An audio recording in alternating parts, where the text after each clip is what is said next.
Hey everybody, Cameron Shook with FirstGenTundra.com. I'm going to be doing a whole series of videos as I perform a lot of electrical upgrades to my truck. I'm going to be doing everything from adding lights to a winch to then doing some more obscure stuff like actually trying to add a water pump so I can have a heated shower while I'm out in the middle of nowhere. Before I do any of that though, I wanted to go just through a kind of a glossary of basic electrical terms.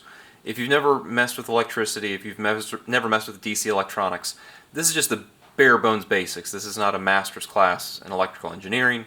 This is just so when I say these words, you kind of have an idea in your head of what I'm talking about. That's going to be most useful if you go and do anything on your own that's going to be very different than what I'm doing. The other videos I'm going to do, I will go step by step and part by part for everything that I'm doing. But for now, we're just going to cover the basics. So the very first thing is going to be a circuit. A circuit just means a continuous path for electrons to flow, and usually that just means a closed loop. So the idea is that if there's not a broken wire, if there's not a bad switch, if there's not any kind of interruption of the electrical flow, the stuff you have on one end will turn on and will keep on going. Now, that circuit is powered by a battery. Now, everybody knows that a battery is the big heavy thing that sits in your truck. It's with two terminals. There's going to be a positive and a negative. And just for reference, the positive is normally known as red and the negative is known as black. Now, this is important because if you ever try to jump off your vehicle and you have those connections reversed, you will short out a lot of things, you'll burn up a couple of fuses, and then you'll spend a lot of time troubleshooting and repairing your truck, so don't mix those up. One thing to note though is that the negative is also known as ground, and if you ever see that symbol, that means common ground. Common ground is just a common point that is used to complete most electrical circuits in a vehicle. In this case, it's actually the frame of our trucks. So you'll see a lot of different circuits end connecting to the frame. That's why the battery actually connects directly to the frame of the truck. And as you go through and do certain accessories, there's some times where you'll be able to use the frame of the truck to actually finish your circuit instead of having to run a wire all the way back to the negative terminal. There are some exceptions where it's best to go all the way back to the battery, but we'll cover those when we kind of come across them. The next term that we're going to go over real quick is voltage. Voltage is the electrical potential of a system. It is basically the intensity of the electrons.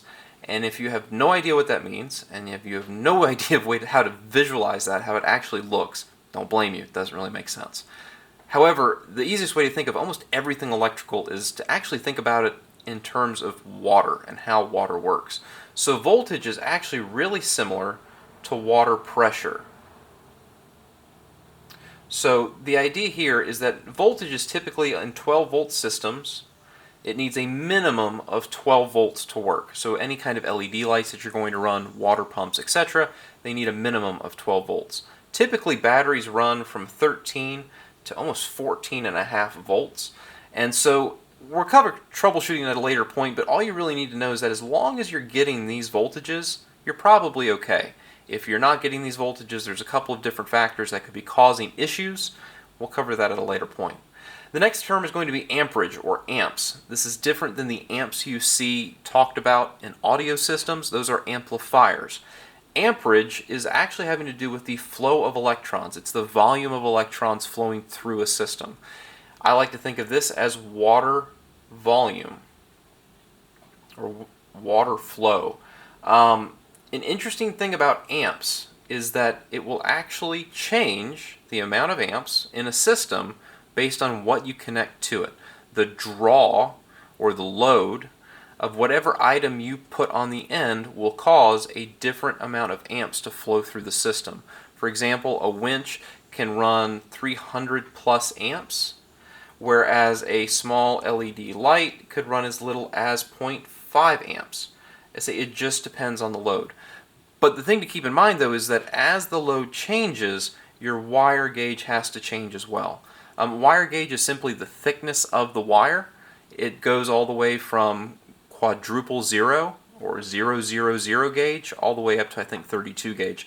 And the smaller the number actually means the bigger the wire. So for example, this is an 18 gauge wire. You can see it's fairly small diameter compared to this wire, which is actually 0 gauge. As you can tell, the 0 gauge is much thicker than the 18 gauge wire.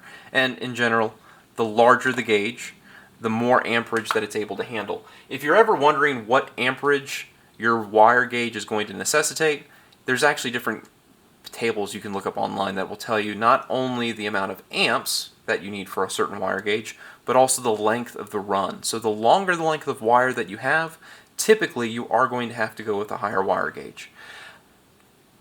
Sorry, larger wire gauge. Larger wire gauge. The higher the wire gauge would actually be a smaller wire. Guys, this is the very first video that I'm doing. This might be terrible. Let me know in the comments what you think. This is just a bare bones, basic explanation of common electrical terms. Let me know if you have any questions, and we'll be doing more videos in the future. The next one up will be actually doing electrical devices like switches, fuses, relays, how they work, and how you should be incorporating them into your setup. Thanks.